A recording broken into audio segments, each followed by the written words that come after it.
Welcome to the Encore Audio Archives YouTube channel. I'm Taper Dave, and this is my channel. I've uploaded hundreds of talks here that I've recorded at meetings in West LA, and I've also recorded conventions starting in 2013. I've got a bunch of those up. And Walt and Mary Murray, the original owners of Encore Audio Archives, started the company in the 80s, and Walt recorded Joe and Charlie's and a bunch of stuff down in Vista, California. My sobriety date is June 20th of 1994.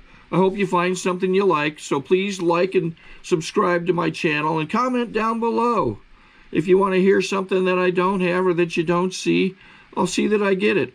Anyways, take care and have a great day if you want to.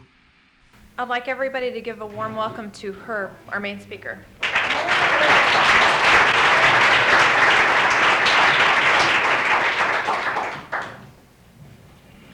Thank you so much. My name is Herb, and I'm an alcoholic. We're really supposed to tell our own story in a gentle way, what it used to be like, what happened, what it is like today. And I realize today the reason for that. If you really be an alcoholic and you sit and listen with an open mind, you will realize there is an identification here. What I was like, I've always been a kind of crackpot, not by choice. God made me like that. I didn't plan it that way either. Growing up was very difficult for me, very difficult. I've always felt outside and alone for no reason other than that's just the way I am mentally. I listen to people talk about the fact the family environment caused them to be alcoholic. If I'd have been born in heaven, I'd have been an alcoholic. Mentally, you will see, if you don't already know that, we are kind of weird.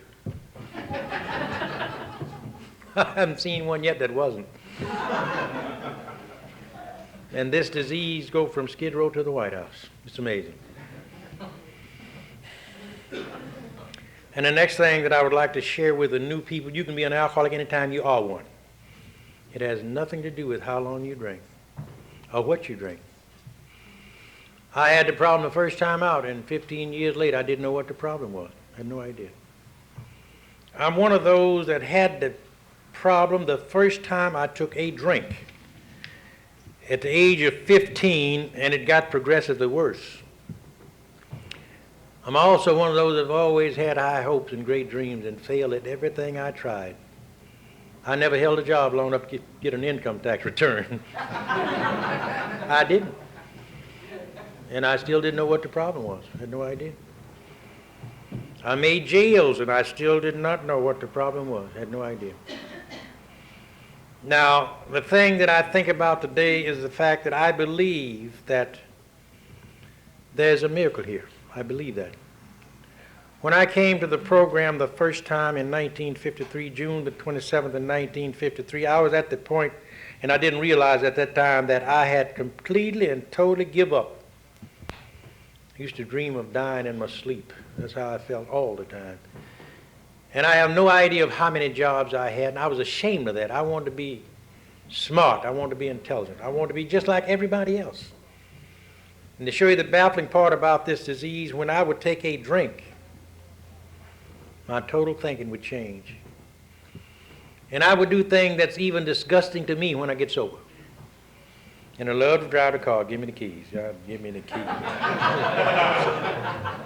It's funny now, but it was not funny then. When I take a drink, give me the keys. Let me drive.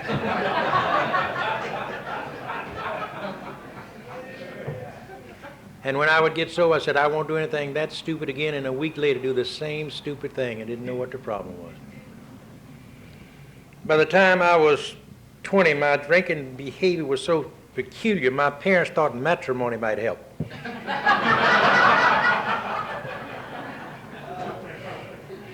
I envy you players. All I did was drink. When I drank, I planned on playing, but I never played. I drank when I drank. That's all I did. And I'd come to the next day terribly disappointed. I said, I'm going to do that stupid again. Now, you would think that I would have known. I had no idea. I hadn't been on a date until I got sober. I didn't have time. And I was so tired, and I did not know what the problem was. And I was the kind of drinker that when I drink, I would do anything come to mind. I would be driving my own car and get angry at the traffic, take my fist and knock the windshield out of the thing. I come to with doctors picking glass out of me time and time again, and I didn't know what the problem was. I had no idea. Now, my parents were so desperately trying to get me to be like the other 6 children, they found me a victim. I didn't have enough guts to ask a girl to marry me. I didn't have it at 19. And when I take a drink, I don't want to get married. So, it's funny now, but I was so tired. I was just so tired. They found me a victim. And she was not an alcoholic, but she had to be strange to marry me, I'll tell you for sure. I guess she felt sorry for me, I guess. I don't know what it was. But anyway, we get married. Now, to show you the mind, this disease is of a threefold nature: mental, physical, and spiritual. The day before I said I do, and I was so drunk when I got married in my mother's home with a preacher, they had to hold me up for me to say I do. And I was ashamed of that the next day. And the next day when I came to and found out that I was married, I wanted to leave the country. It's frightening. I said, this is ridiculous. Scared me to death. What am I going to do? What am I going to do? And I was the kind of guy that was so shy. You'll have to get to know yourself before you know what the problem is. I didn't realize this at the time. I didn't want any kids. And at 20 years old, I was ashamed to go and buy protections. And I made myself think that, well, if you don't want a kid, you don't get one. Don't believe that.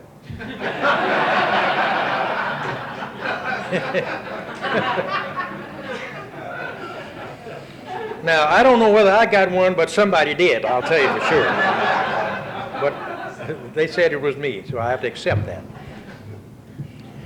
Now, I've always had a strange thing about pregnant women. I've always admired pregnant women. I could see a pregnant woman around the corner, but I didn't want one. And the fear set in. I'd gone all over the United States, running for my life. I'm laying there every night watching this woman go, and I was afraid of her. And I didn't have enough guts to tell her, I'm afraid of you. I fear you're going to die at childbirth, and it's be my fault. And I began drinking, and just the mere fact that I was uneducated and had never had a job, the idea of supporting someone was so terrifying, I got drunk and ran off and left her for that reason alone. Left Louisiana, went all the way to Big Spring, Colorado. Never heard of it, never saw it on the map. I wound up in Big Spring, Colorado, trying to pick peaches.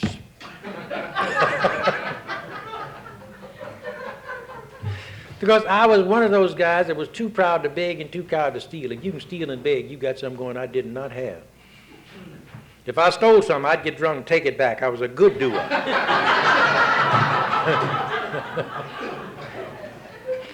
And I didn't want to be like that, and I didn't realize this until I got sober.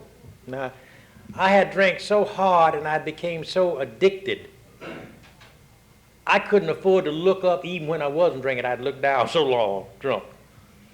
And when you pick peaches, you got to look up. Ain't no way I could climb no ladder to pick no peaches. And I felt totally disgusted. I met another tramp like me there, which I didn't know I was one at the time. And he told me about down in Casa Grande, Arizona, they're getting rich picking silk cotton. And I believed it. I was that desperate. We got in the back of an open cattle truck, come all the way from Big Spring, Colorado to Casa Grande, Arizona. I wound up on the Indian reservation in 1946. And they had said things that really affected me. They said, oh, all Negroes can pick cotton. Don't you believe that? Don't believe it. Don't believe it. And I felt so bad about that. When I'd get 50 pounds, I'd be excited. And I didn't have enough energy left to take it and dump it in the trailer. I started going with a girl for that reason, so she could take my sack and dump it into the trailer. It's funny now, but it was not funny. It was awful. It was awful with me. Now, for some stupid reason, I decided I wanted to become a cowboy. In fact, I bought a cowboy suit, hat, and boots. And I didn't like cowboys, and I don't know why I did something that stupid. In fact, I was the only black cowboy in Arizona in 1946.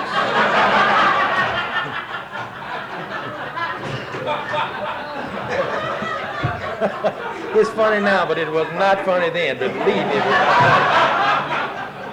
And I was dead serious. Now, deep down inside of my mind, I admired funny-looking bushes and animals. And down in Arizona on the Indian reservation, they had crickets and roaches and rats and all kind of funny-looking junk running around. And they had some funny-looking bushes they called cactus bushes. Now, I realize now in my mind, I wanted my mother to see what a cactus bush looked like, and I decided that I would take this picture, stand by this bush to send back to her. And it frightened her so bad, she says, "Come home, you don't look too well." She wired me money. She wired me money to get me out of it. Now, to show you the insanity, instead of going straight home, I know now my ego was involved, but I didn't understand it at the time. I went into Phoenix, Arizona, and found another tramp like me. I'm going to take him back home to show him how well I'm living, after my mother scraped up the money. Me and that fool went to Dallas, Texas, hit Central Track, and get into a drunken brawl, and he stabbed me and took my boots. I haven't seen him since. He went on about his business. Now, I was too ashamed to call back for more money. I walked from Dallas, Texas to New Orleans. I remember going across the Bossier City River in Shreveport and mad and threw all my clothes away. I didn't have enough guts to hitchhike. If you can hitchhike, you got something going I didn't have. I walked all the way home. When I get home, I wonder, what have I ever done in life to have to feel like this? And my brothers always admired me because they didn't really see me like I was. I know now they loved me half to death. I hear some people say they wasn't love that drove them crazy. They loved me half to death, drove me totally nuts. They would always sit down and listen to me, and I'd tell them. I ran all my life. They always admired me. I don't know why. I would leave home and return home, but 5 years later in the same suit, and they always admired me. They would sit down and listen to me. Now, my brothers was glad that I was home, and they gave a party. And I guess that's the reason why it's difficult to talk about it here tonight. They gave a party, my brothers and sisters gave a party for me, and 3 days later, my own mother bought me a one-way ticket to California. She said, "We don't know what to do with you. You might hurt somebody. You might get to be dangerous." And she bought me a one-way ticket. Now, I don't know what she paid for that thing, but we rode for months coming to California. The bus actually stopped someplace. It wasn't even a building. People come out of weed and got on that bus, and I'm sitting on that bus. When I get to California, I'll get discovered. And I had a lot of domestic trouble because I was the kind of guy that would fall in love with the winking of an eye. I married everybody that said yes, and it was embarrassing to me. I'd come to with a new wife every other week. I said, this is ridiculous. Running for my life to show you what my behavior was like. The judge told my first wife, "You don't have to bring that tramp to court to get a divorce. You come to court, we'll give you a divorce." They gave her a divorce without me even being there. She married another guy, and I used to get drunk, and I know now that she was kind. I thought she was mad and in love, and she would accept my collect calls after she was married to me. And I'd get drunk and tell her over the phone, "I'm coming to California and kill you." Then I'd argue with her husband. I never met him, but he had to be awfully nice. He would accept my collect calls. And I'd argue with him a half an hour at his expense.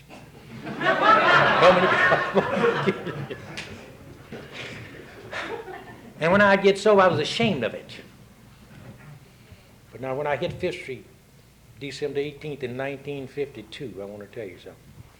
I realized now that I was hitting my bottom. I was simply terrified. And my own mother had told me, said, "Now don't you call us, we'll call you." And I knew. They didn't even know where I was going. So I knew there was no need to call home no more. And I hit 5th Street, and it was frightening. You think it's something now, you should have seen it then. And to make it even worse, they had street walking cops in Los Angeles back in those days. Everywhere you looked, there was a cop walking. Went into a place they called Trader Joe's, and I thought about my life. I'd gone through World War II, came out with 3 barrels solid and good conduct medal, and here I am a tramp after winning the war all by myself. And to show you what a drink will do for me, because I'm an alcoholic, I didn't know that until then. What a drink will do for me is amazing. I took one drink, and I had forgotten my ex-wife's phone number. I took one drink, a number come to mind, and I rushed to the phone and dialed that number, and it was still my ex-wife's phone number. You know what I said? "You see what a drink will do for me." And can you imagine, after running and hiding and keeping paying child support, she was glad to hear from me. Can you believe that? And by some reason, her husband had committed suicide. I didn't know it, but I guess she drove him crazy. But he killed himself.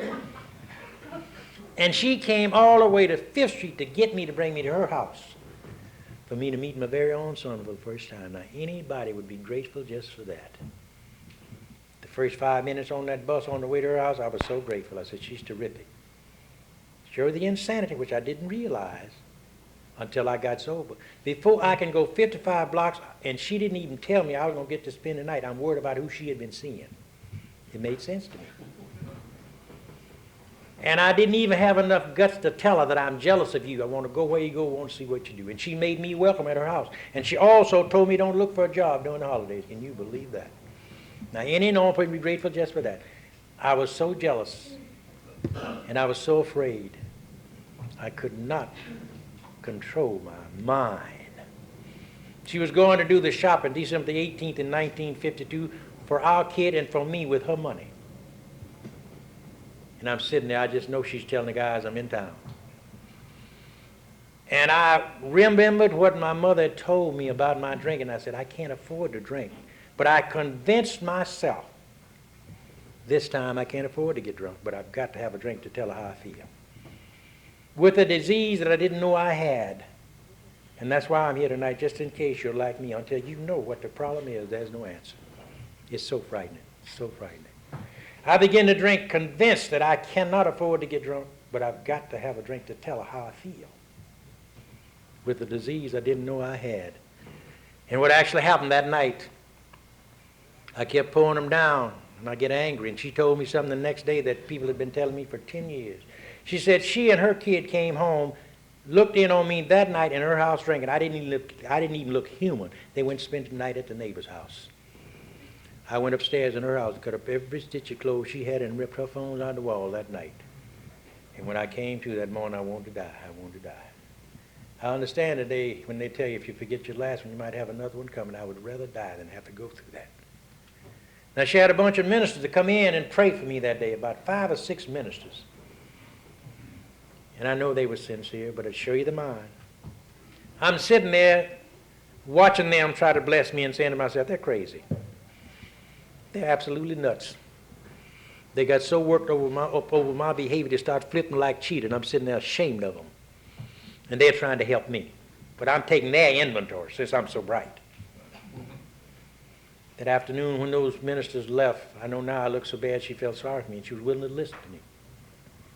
To show you the baffling part about this disease, before that afternoon was over, after she listened to me, I know now she felt sorry for me, and before that day was over, she was apologized to me for wrecking her house. The next 6 months was unbelievable. That never got through to me that I had a drinking problem. When I listen to new people today say they knew they had a drinking problem, it amazes me. I had no idea. No idea. I thought if she hadn't have bugged me, I wouldn't have did what I did. It had nothing to do with drinking. I would always tell myself, if God had my problem, he'd drink.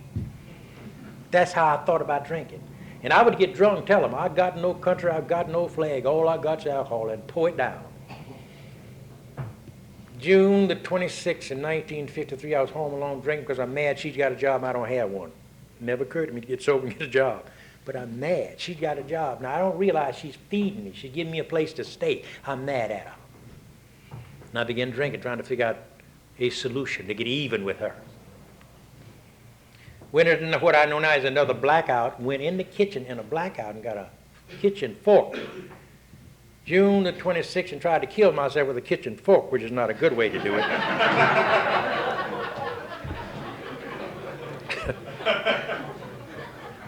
And almost bled to death.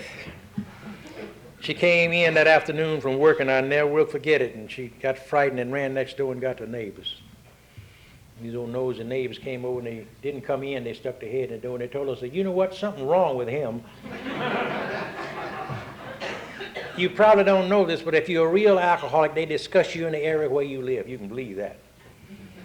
And a miracle happened. A lady that lived in the same block we lived in by the name of Connie, I never will forget it, who was in the program of Alcoholics Anonymous at that time, and these neighbors and my wife go down to get her to see if she would come down there to see what she could do for me. And they told her what I had done. She says, no, I'm not going down there. He's crazy, but I'll give you a number to the central office. And I'd never heard that word before in my life. I didn't know such thing exists. I didn't know such thing as an alcoholic exists. I listen to people today say they see people in the alley and they think they're alcoholic. It never occurred to me, and I laid in a lot of alleys. But I did not know I was an alcoholic. I had no idea what the problem was. Now, I called the central office, and at that time, the central office of Los Angeles was on Wilshire, 1805 West Wilshire, and a guy by the name of Ray was down there. Thank God he didn't ask me if I was an alcoholic, because I didn't know, but he asked me something that turned out to be really profound in my case. And to make that call, when I think about what it took for me to make that call, today I really believe I know what it's like to be on death row. Thank God that man didn't ask me if I was an alcoholic. I couldn't have answered it. He asked me, "Are you in trouble?" I said, "Mister, I've been in trouble all of my life." And he frightened. He said, "Fine." I could see nothing fine about it. But he gave me 2 more numbers to call, and out of sheer terror, and the neighbors won't leave, and I don't know what else to do. Not a matter of willingness. I don't know what else to do, and I'm about to go mad. I dialed all these different phone numbers, and thank God everybody was home that night. A lot of you don't know, but on the 27th of next month, I'd have been sober 40 years, but I got sober. The first meeting, I understood what they was talking about. For the first time, I knew what was wrong with me. And that's why I talk about it until you know what the problem is, there's no answer. Sitting in that first meeting that night, they explained the effect of alcohol on the alcoholic, and I knew I was one. When I take a drink, I undergo a psychic change that's even baffling to the medical profession. When I take a drink, if the rent's not paid, so what? Let the landlord get a job. I'm busy.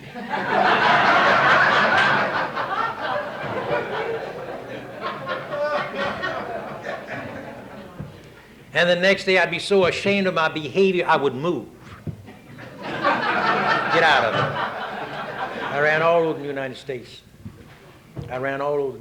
I'm so grateful I met you people. It's difficult to talk about it. And the central office gave me 2 unwanted sponsors. That's another good thing.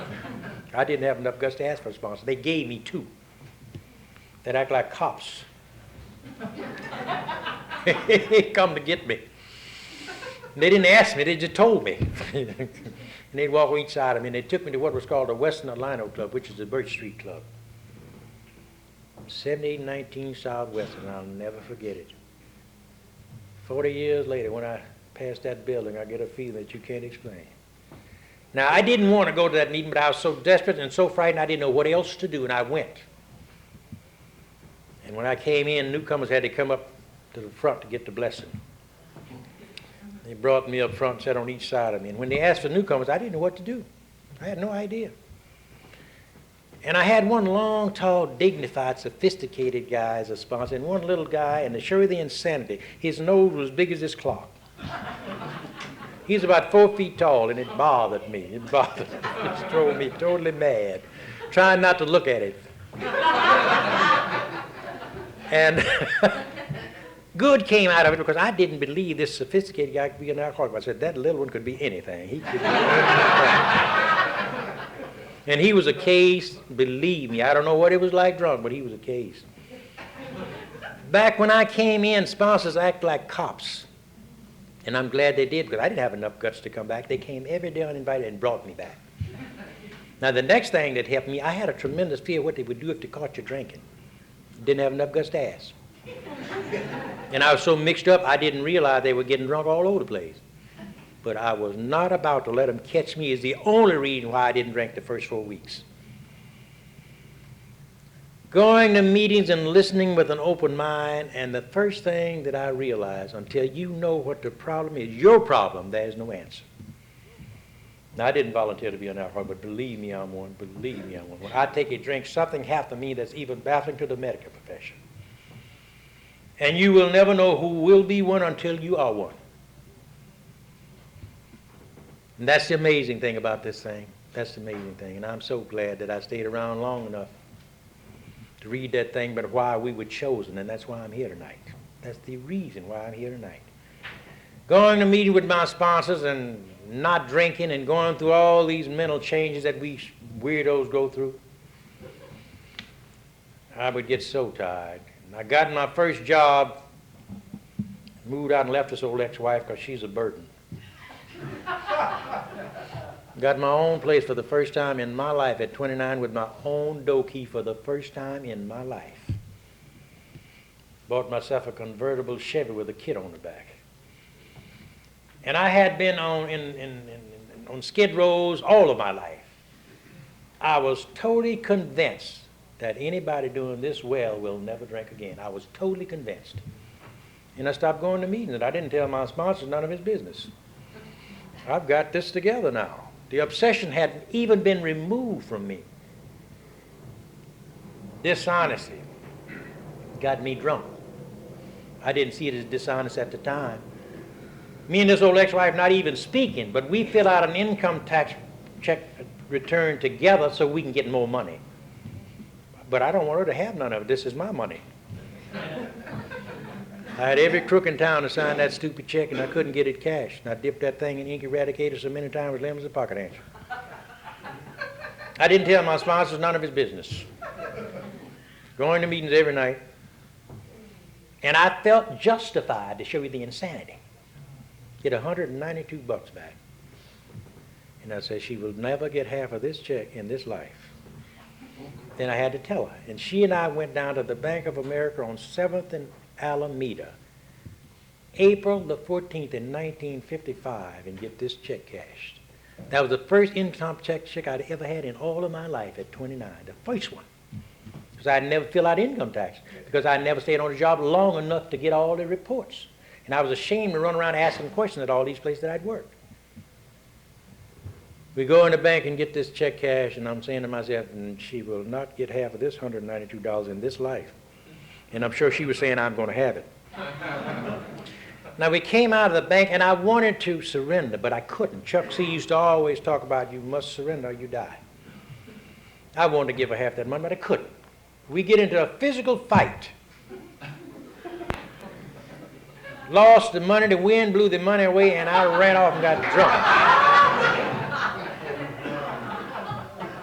If I had known I was going to get drunk 5 minutes before I did that stupid thing, I'd have given her the whole check. I just knew that I would never drink again. And that's the reason why I don't brag about my time. All I know is this. You got this day. This is it. This is it. And I was ashamed to call them. If you got enough guts to get drunk and call these people, you got something going. I did not have. That's why this program means so much to me. I couldn't do it. I was ashamed. And they were nosy when I came in. This is not a racial program. It's a human program. But you guys remember Tom O'Connor. He went over on the east side and started the first black group because he had a shoeshine boy in Hawthorne that called Deke that used to get drunk and run over those people in Hawthorne on his bike. And they told Tom O'Connor, we're going to kill him if you don't get him out of here. And so he took him over on Central Avenue. Started the first black group. And he used to haul us around by bus loads and to show you the sick ego. He would haul us all over the state of California. I'm thankful that he did it, but I was ashamed to be there. And he would tell those white people, see, you can get Negro sober. I got a bus load of them out there. See? I died. I'm not lying. I died.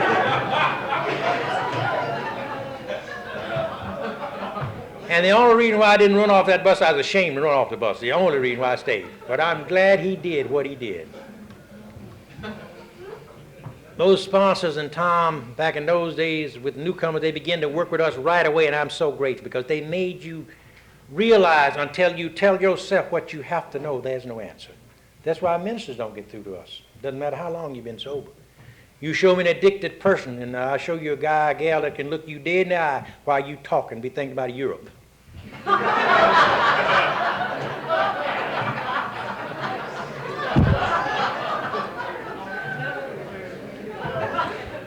It's not that religion doesn't work, but we are strange, absolutely strange. They got on to me about this inventory thing. And it's amazing about the human mind and the spiritual sickness that I didn't realize as a sickness. Until you see the nature of the problem, there's no answer. And only you know what you're like when you get honest. When you take your very own inventory. When you begin trying to clear away the records of the past and give free to what you find, you'll find out, no matter what race or color you might be, you're somebody. You don't have to justify your existence. Now, I didn't want to take my inventory. In fact, I didn't think I had one. That's for sure how sick I was. But when I got off into it, Thought about when my wife would upset me on a Friday, and I'd leave home and go around and play in the street and do all those things that we males usually do, and come back Monday and say, she made me do it. But when I got honest, when I got real honest and took my inventory, and I realized in 7 children, I was neither the oldest nor the youngest, at 3 or 4 years old, to show you I know we are weird by my own experience, my dad was bald-headed and didn't bother my brothers and sisters. At 3 or 4 years old, I used to look at my father and say to myself, if I had a bald head, I'd chop my neck off. It bothered me. And believe me, I'm not going to cut it off, I'll tell you for sure. Sorry to interrupt your viewing. Taper Dave here. Just wanted to take a second to ask you to like and subscribe to my channel. Let me know if you like what you're listening. I've got some very good talks here, and this one's a great one. Just curious, do you think this is better than Zoom? Tell me what you think. Taking my own inventory, constantly taking my own inventory, trying to grow up, trying to clean up. Because I'm one of God's kids, whether I believe it or not. I know that by experience. And going through life on life's terms, just like those other people, is what we have to learn how to do. And the amazing thing about this disease, it has nothing to do with intellect or lack of intellect. It has to do with honesty. Getting honest. And I want to let you in on another secret. Once you realize that you're on the same planet with those other people, the same thing that happened to them will happen to you. Different than them and you think of drink always, as long as you don't accept the fact this is the way it is. They don't have to do that. I got sick when I was sober less than 3 years, less than 3 years. Spiritual guy, carrying a message, healing people all over the place. And in the early days, they didn't let new people talk, but they've always forced me to talk and to show you we don't see them until we can see it and we can't hear until we can hear. I thought at the time they did this because I was so intellectual. I know now they did that because they knew I was sicker than others, and I'm not kidding you. They knew I was sicker than others. I get sick, get physically sick, wound up in the hospital in Long Beach, 1972. And when the doctors told me what was wrong with me, I was so frightened I couldn't even drive myself home. I called up another member of Alcoholics Anonymous, and he drove me from Alameda in Washington to my house on 47th and Hoover. And I went to the Long Beach Hospital, and I was there for a long time. And when they told me what was wrong with me, I died, believe me. I was a case of acute leukemia in 1959. I had my last blood transfusion in 1972. Now, I don't tell you this for you to admire me. I died, believe me. But today, as I look back, the miracle is in the fact, not one time during that time did I think of taking a drink. And that's the reason why I know this program is divinely inspired. I drank about everything. 1973, I got busted up in a bad automobile accident up in Oxnard. Broke my back and broke my neck. I wore a body brace for 8 long years. I know what it's like to ride in a wheelchair. The amazing thing to me, not one time during that period did I think of taking a drink. Not one time did I think of taking a drink. And I drank about everything. What it is like today for me, in a couple of minutes, I'm going to tell you what it's like. I remember Martin Luther King talking a lot about he's been to the mountaintop. Spiritually, I have been to the mountaintop. Not only have I seen the promised land, I've been living in the promised land now for many years. This program is a program of freedom. It's the only program that I know about that will bring about a kind of freedom that we've all dreamed of most of our lives. And the next thing that I want to tell you all, just in case, now don't get the idea I'm in a hurry to go, but I know that my day will come one day. And I understand Chuck and all those guys now. I understand because I'm at that place in my life where if I can just have one somebody on my way through, I'll feel that my life has not been lived in vain. What it is like today for a guy like me, I'm at peace. And I found out that I had to be me, and you'll find out again that we are all different as the fingerprint in spite of the fact we are alcoholics. I've always wanted to love all mankind, and today I'm free to love all mankind. I give you the right to do whatever you have to do. But I love people. I love people. I care about people. The next thing is that I recognize in my lifetime I've always wanted to be somebody. And today I'm aware of the fact I might not be the total answer, but thank God I'm not a part of the problem. And it makes me feel good. I really believe that I could sleep in the alley now and be happy. And I've always dreamed of moving to the west side. Now don't get the idea I want to sleep in the alley, because I don't. But I really believe that I could sleep in the alley now and be happy. A lot of things bothers me. A lot of things bother me. A lot of things bother me. We're living in a very difficult period of time. We're living in a very difficult period of time. One that you younger people wouldn't even realize how difficult it is, but those guys like myself that has been around here for centuries and centuries, you would understand what I'm trying to tell you. We're living in a strange day now. We're living in a strange day. And Mr. Kennedy made this statement. I'm going to share this with you and shut up.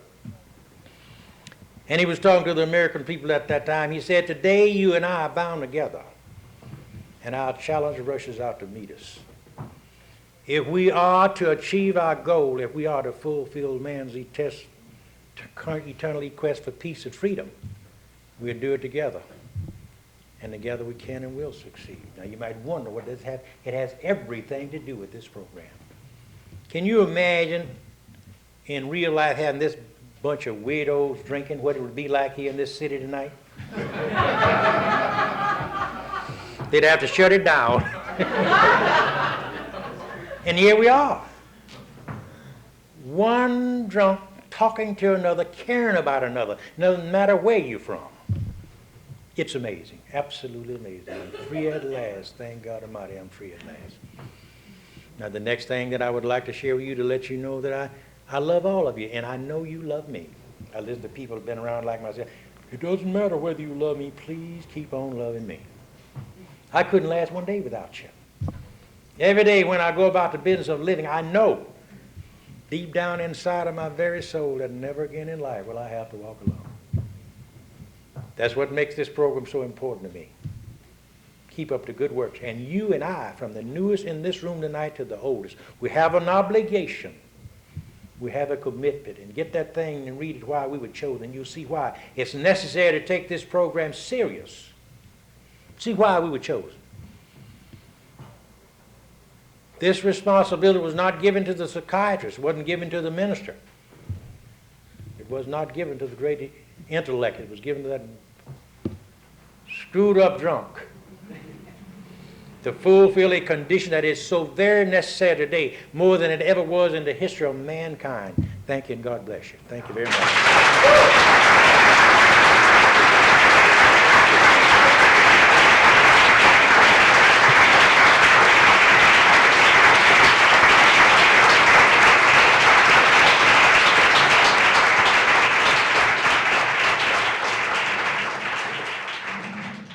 I think we got a great talk going on here. Thanks for watching the channel. Taper Dave here. Just curious, do you think this is better than Zoom? Okay, this is how I prepare my drone for launching. I like to do it inside the cab of my truck so I'm not standing outside in the weather.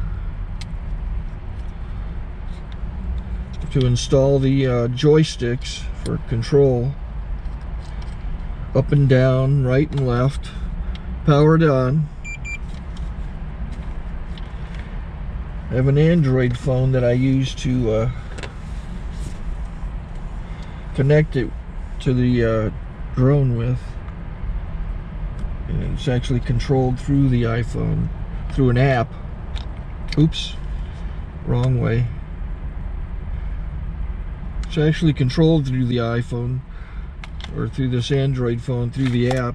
It's actually controlled through the Android phone, through an app, and you connect it through this short connection right here.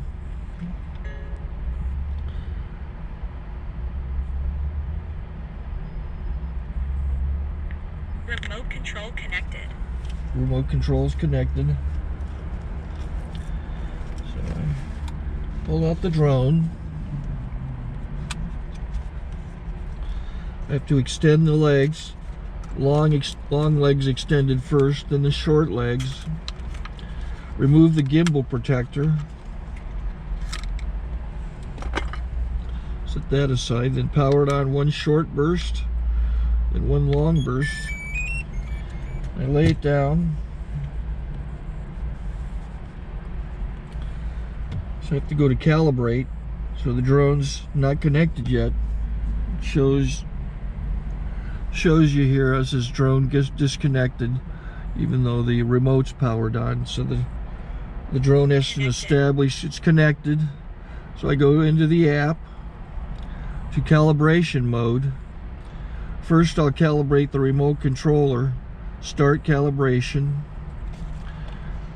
Out, in, oop, out, in, up, down, and then this little wheel is to control the gimbal. So it's calibrated. Go to gimbal calibration, start calibration, and then it calibrates the gimbal. I don't know if that shows up. The gimbal's moving all over the place. Changes, you can see it on the video. And I'm calibrated to take off. It's acquired 7 satellites at the moment. There are 26 satellites up in the sky, which it has to acquire before you can take off. So it's connected. It's got enough satellites. This is white. I can go to press this little arrow button, swipe right to take off, and it would start the motors if I slid this to the right. But I'll wait till I get outside. Don't want to do it inside.